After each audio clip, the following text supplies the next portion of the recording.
North Atlantic महासागर के ऊपर छाई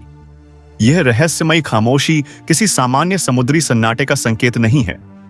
बल्कि यह उस महाप्रलय की आहट है जो तब पैदा होती है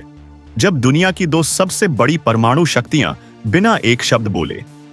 एक दूसरे की आंखों में आंखें डालकर मौत की चुनौती दे रही होती हैं।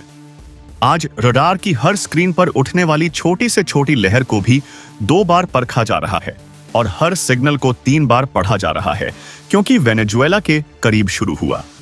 यह समुद्री विवाद अब उस बिंदु पर पहुंच चुका है जहां से पूरी वैश्विक व्यवस्था के ढहने का खतरा पैदा हो गया है। अमेरिका ने जिस रूसी तेल टैंकर को अंतर्राष्ट्रीय नियमों की आड़ में रोकने की कोशिश की थी, उसने मॉस्को की नसों में बिजली दौड़ा दी है। और अब नॉर्थ अटलांटिक की यह बर्फीली लहरें गवाह बन रही हैं कि रूस अपनी संप्रभुता के खिलाफ की गई इस कार्यवाही को हल्के में लेने के मूड में बिल्कुल नहीं है। पेंटागन के कमांड सेंटर में इस समय बेचैनी चरम पर है, क्योंकि रूस की नॉर्दर्न फ्लड के घातक युद्धपोत और वे अदृश्य पनडुब्बियां जो समुद्र की गहराइयों में छिपकर तबाही मचाने की ताकत रखती हैं, अब उस इलाके की तरफ तेजी से बढ़ रही हैं जिसे अमेरिका अब तक अपना सुरक्षित किला मानता रहा है।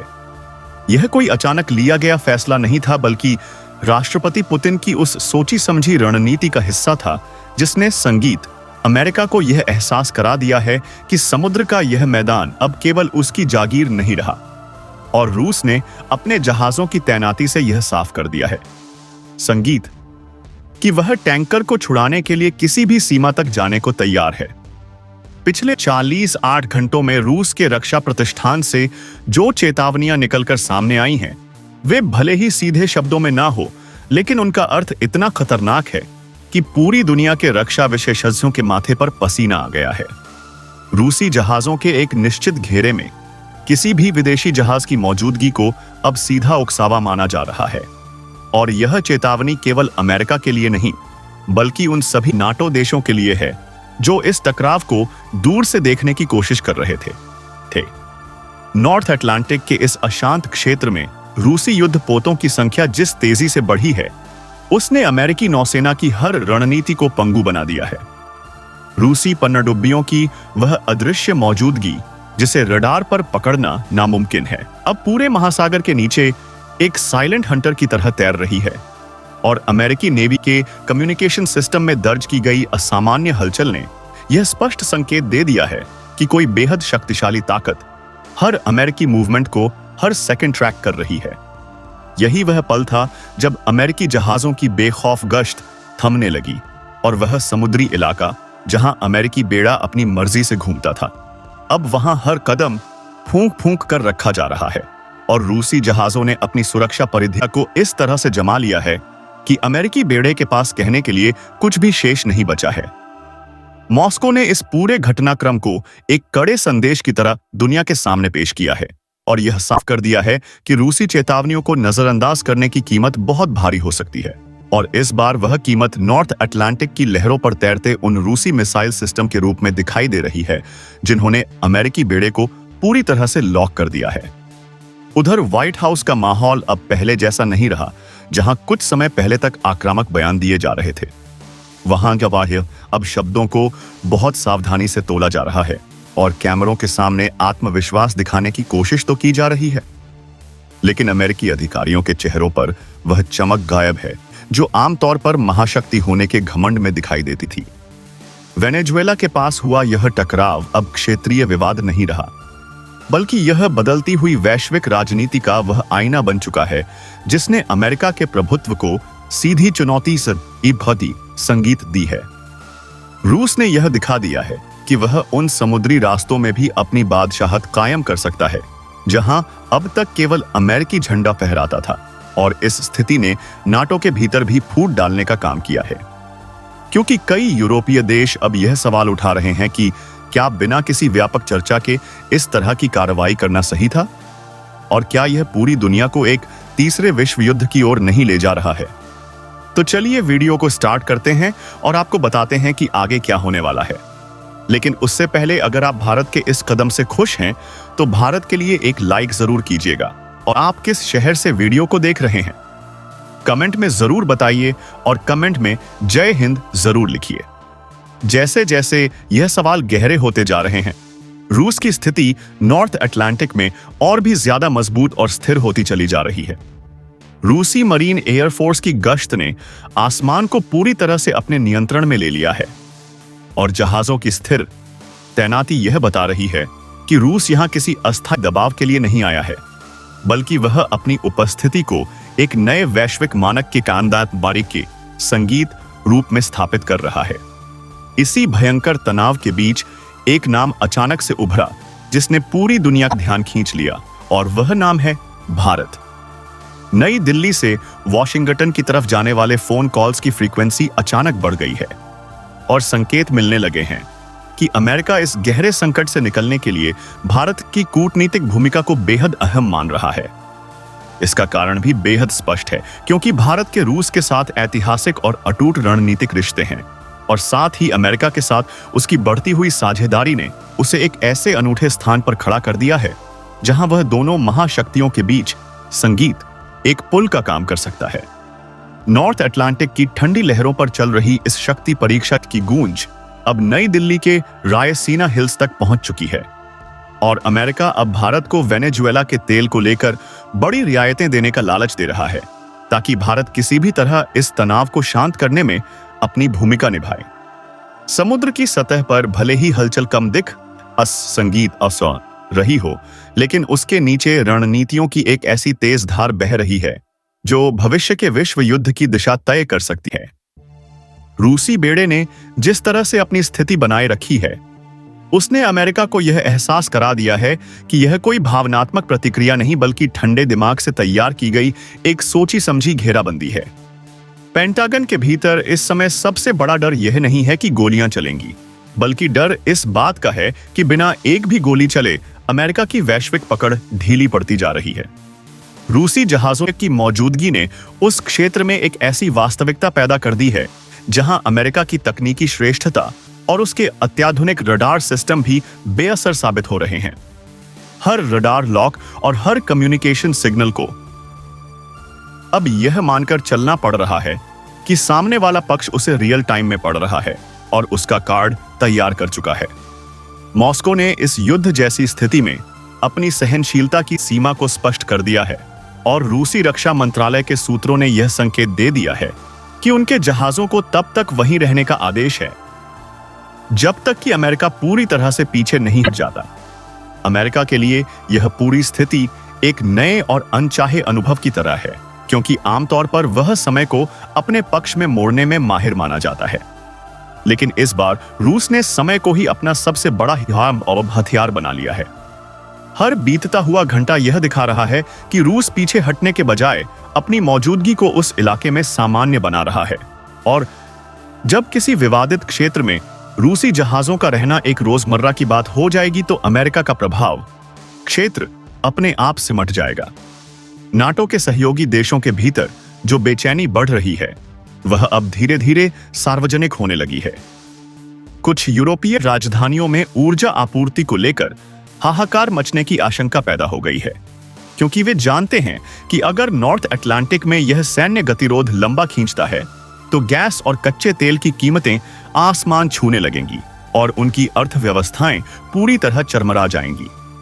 कच्चे तेल के बाजारों ने पहले ही अपनी प्रतिक्रिया देनी शुरू कर दी है और कीमतों में आने वाले उतार चढ़ाव ने पूरी दुनिया के निवेशकों को डरा दिया है।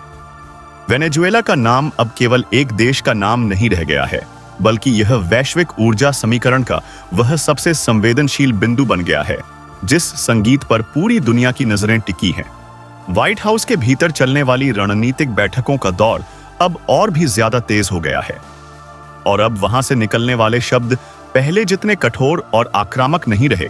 बल्कि उनमें एक तरह की नरमी और समझौते की गुंजाइश दिखाई देने लगी है। दूसरी तरफ मॉस्को का शांत रहना ही उसकी सबसे बड़ी ताकत बनता जा रहा है। रूसी मीडिया में दिए जाने वाले बयान बहुत ही नपे-तुले हैं, लेकिन उनमें यह स्पष्ट संदेश है कि समुद्र में जो कुछ भी हो रहा है वह रूस की मर्जी और उसके हितों की सुरक्षा के लिए है।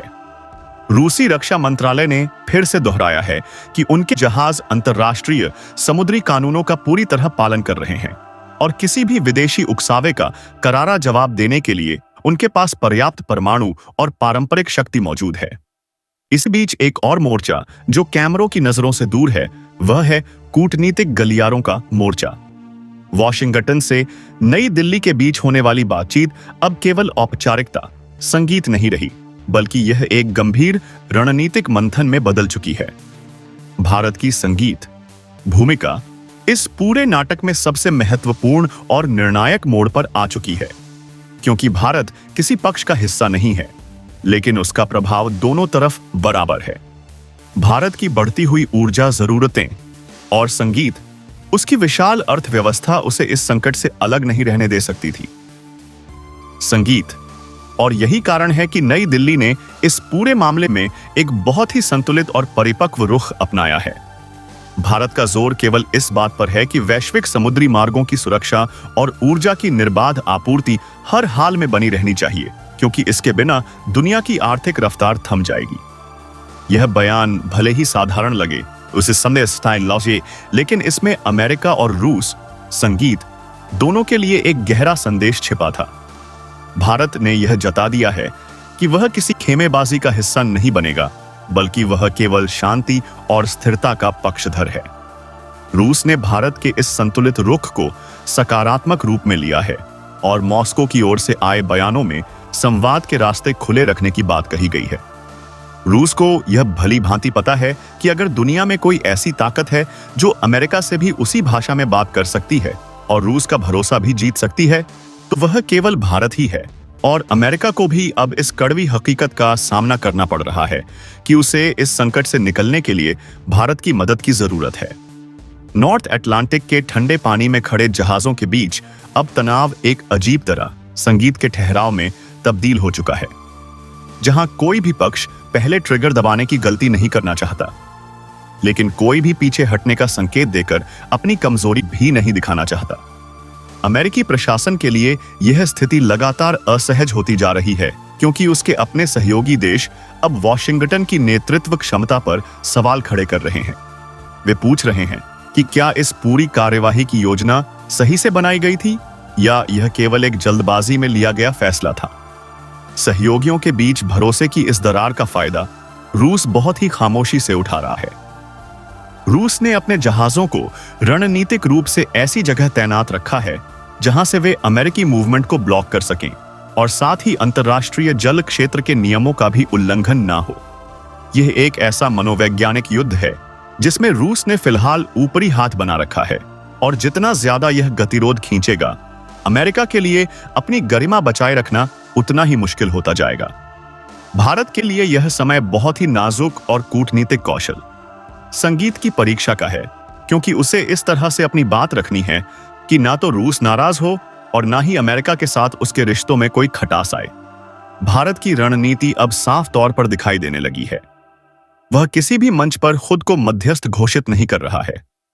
लेकिन पर्दे के पीछे से वह दोनों पक्षों को एक ऐसी जमीन पर लाने की कोशिश कर रहा है जहां तनाव को कम किया जा सके।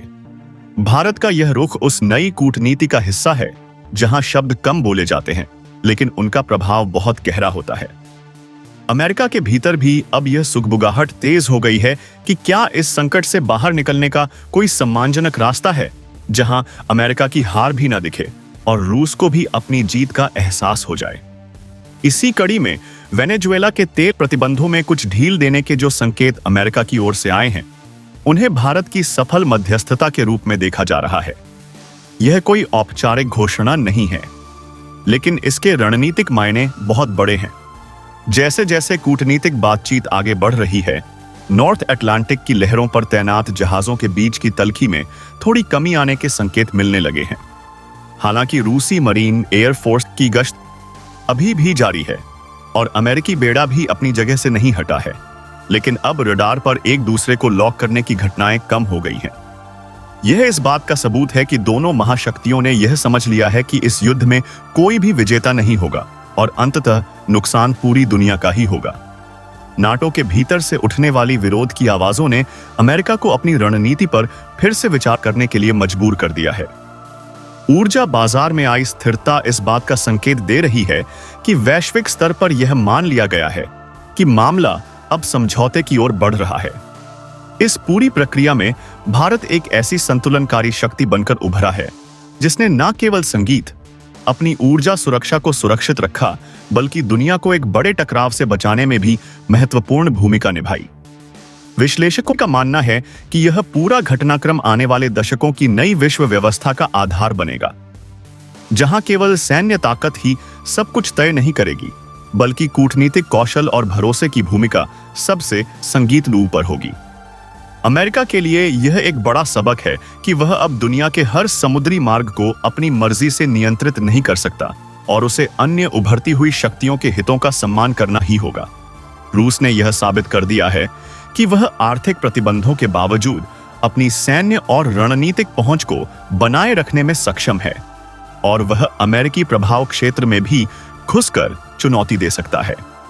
इस पूरी शक्ति परीक्षा में अगर कोई सबसे बड़ा विजेता बनकर उभरा है तो वह कूटनीति है, जिसने बंदूकों और मिसाइलों को शांत रखने के लिए संवाद का रास्ता निकाला, और इसमें भारत का योगदान इतिहास के पन्नों में स्वर्ण अक्षरों में दर्ज किया जाएगा, क्योंकि भारत ने बिना किसी सैन्य दिखावे के अपनी बात का लोहा मनवाया है। नॉर्थ अटलांटिक के इस संकट ने यह भी साफ कर दिया है कि भविष्य के युद्ध अब केवल सीमाओं पर नहीं लड़े जाएंगे, बल्कि वे समुद्र की गहराइयों से लेकर कूटनीतिक कमरों तक फैले होंगे। रूस की पनडुब्बियों ने जो खामोश घेराबंदी की थी, उसने अमेरिकी तकनीकी बढ़त के मिथक को काफी हद तक तोड़ दिया है और यह दिखा दिया है कि पारंपरिक युद्ध कौशल अभी भी आधुनिक तकनीक पर भारी पड़ सकता है। अमेरिका के रक्षा विभाग यानी पेंटागन में अब इस बात पर गहरी चर्चा हो रही है कि कैसे भविष्य में रूस और भारत जैसे देशों के साथ नए सिरे से रणनीतिक संतुलन बनाया जाए। भारत की तटस्थता और उसकी शांतिपूर्ण समाधान की नीति ने उसे एक ऐसा वैश्विक नेता बना दिया है जिसकी बात अब वॉशिंगटन और मॉस्को दोनों बहुत ध्यान से सुनते हैं। यह वह क्षण है जब भारत ने अपनी सॉफ्ट पावर और रणनीतिक स्वायत्तता का सबसे शानदार प्रदर्शन किया है, जिसने उसे दुनिया के मंच पर एक अपरिहार्य शक्ति बना दिया है। वेनेजुएला के तेल टैंकर से शुरू हुई यह कहानी अब अपने अंतिम पड़ाव की ओर बढ़ रही है, जहां एक अनकहा समझौता होता दिख रहा है। समुद्र की सतह पर भले ही कोई औपचारिक दस्तावेज साइन न हुआ हो, लेकिन जहाजों की चाल और कमान केंद्रों से मिलने वाले संदेश यह बता रहे हैं कि अब पीछे हटने की प्रक्रिया शुरू हो चुकी है। रूस ने अपने उद्देश्य को प्राप्त कर लिया है। उसने यह दिखा दिया कि वह अपने हितों की रक्षा के लिए अमेरिका के घर के पास भी पहुंच सकता है। अमेरिका ने भी यह समझ लिया है कि उसे अपनी वैश्विक भूमिका को फिर से परिभाषित करना होगा। सहयोगियों के बीच जो अविश्वास पैदा हुआ था, उसे भरने में अभी समय लगेगा, लेकिन फिलहाल के लिए एक बड़े युद्ध का खतरा टल गया है और इस पूरी प्रक्रिया में भारत का कद दुनिया की नजरों में और भी ज्यादा ऊंचा हो गया है, क्योंकि उसने दिखा दिया कि वह केवल एक बड़ा बाजार नहीं है, बल्कि वह एक ऐसी बुद्धिमानी वाली शक्ति है जो दुनिया को संकट से बाहर निकाल सकती है। नॉर्थ अटलांटिक की ठंडी हवाएं अब उस तनाव को अपने साथ बहा ले जा रही हैं, जिसने कुछ दिनों के लिए पूरी दुनिया की सांसें रोक दी थी। यह संकट भले ही शांत हो रहा हो, लेकिन इसके द्वारा छोड़े गए सबक हमेशा याद रखे जाएंगे। यह दुनिया अब बहुध्रुवीय हो चुकी है, जहां कोई भी एक देश अपनी शर्तों को पूरी मानवता पर नहीं थोप सकता। सुरक्षा, स्थिरता और संवाद ही वे तीन स्तंभ हैं जिन पर भविष्य की वैश्विक शांति टिकी होगी। भारत ने इस संकट में जो भूमिका निभाई, उसने यह तय कर दिया है कि आने वाले समय में भारत ही वह धुरी होगा जिसके इर्द गिर्द वैश्विक राजनीति घूमेगी। समुद्र के शांत होते ही अब दुनिया की नजरें भविष्य की नई चुनौतियों पर टिक गई हैं। लेकिन यह तय है कि अब कोई भी महाशक्ति भारत को नजरअंदाज करने की गलती नहीं करेगी, क्योंकि भारत ने दिखा दिया है कि खामोशी में भी कितनी बड़ी ताकत छिपी होती है और कैसे बिना हथियारों के भी बड़ी से बड़ी जंग को टाला जा सकता है।